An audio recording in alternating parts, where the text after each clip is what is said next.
Kolonel Toci, paka shumë të njëjtën pyetje për ju, por ndoshta duke shtuar dhe një mini dimension të vogël. Përse Shtetet e Bashkuara të Amerikës bën një lëvizje të tillë kaq madhore në politikat e tyre të sigurisë dhe ushtarake ndaj Kosovës në vitin 2026? Po, Franco, unë do të nisë tek dokumenti. Dokumenti është një dokument njëkohësisht edhe ekonomik, por edhe politik. Në këtë dokument politik është qartësuar ose është theksuar që Kosova, sidomos Kosova, në rajonin e Ballkanit është dhe do të mbetet një nga partnerët kryesorë të Shtetit Bashkuar të Amerikës. Kjo ka dalë në vitin 2026. Pse doli në vitin 2026? E dim që rajoni i Ballkanit është një rajon i cili nuk është shumë larg vendeve të tjera të Europës, është një rajon që është kontestuar gjithmonë për arsye të jo stabilitetit dhe të shumë aktorëve të cilët kanë marrë pjesë në destabilizimin e këtij rajoni. Dhe një nga aktorët që vazhdon ta përdor rajonin për interesat e tij është Rusia. Dhe Rusia përdor elemente të tjerë siç është Serbia apo aktorë të tjerë në Ballkan, të cilët vazhdojnë të bëjnë politikën destabilizuese të Serbisë.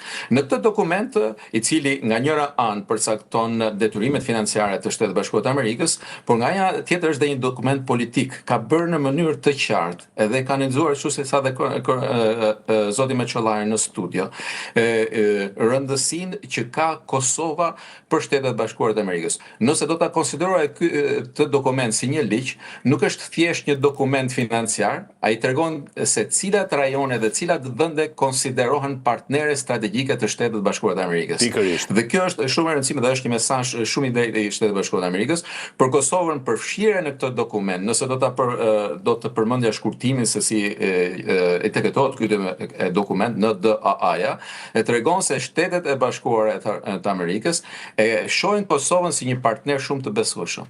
Dhe Kosova, ashtu siç u përmend edhe në studio, duhet ta shikojë me vëmendje, pasi kjo ka të bëjë me interesat e saj strategjike në lidhje me konsolidimin dhe formimin e një force sigurie të Kosovës efektive në mbrojtjen e interesave të saj kombëtare.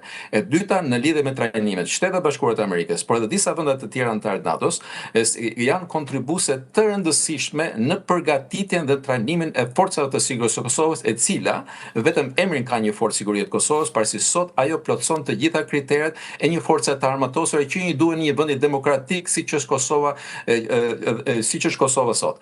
Një tjetër është krijimi i kapaciteteve. Është folur ditët e fundit të javës që Kosova ka filluar të investojë dhe të rrisë kapacitetet e saj të mbrojtjes. Kemi parë sisteme të ndryshme raketore ose anti-tanke ose antimjeteve të blinduara, të cilët janë blerë nga Shtetet Bashkuara të Amerikës, nga Turqia apo edhe ndonjë vend tjetër i NATO-s. Pra këto janë tre fushat ku autoritetet në Kosovë duhet ta shikojnë me vëmendje këtë marrëveshje ose këtë akt ligjor të krijuar së të miratuar nga Shtetet Bashkuara për interesat e tyre në lidhje me Ballkanin. Në DA është një mesazh i qartë politik dhe strategjik. Kosova nuk është thjesht një çështje aeronale. Pra, në bazë të këtij dokumenti, Kosova nuk është më çështje aeronale, por pjesë e arkitekturës së sigurisë euroatlantike. Dhe nëse është folur dhe fshihet me skepticizëm, unë nuk do të flas shumë, por do ta mbaroj mbas një fjalie, rezoluta e OKB-s 1244 që flitet dhe diskutohet shumë që mund të jetë një pengesë, unë do të thosha që kjo rezolutë nuk është një pengesë për ta parë nesër Kosovën pjesë të strukturave euroatlantike, pjesë dhe anëtare e besueshme e NATO-s, pasi është një vend demokratik dhe ka treguar që ja është e besueshme për të qenë pjesë e kësaj organizate. Po,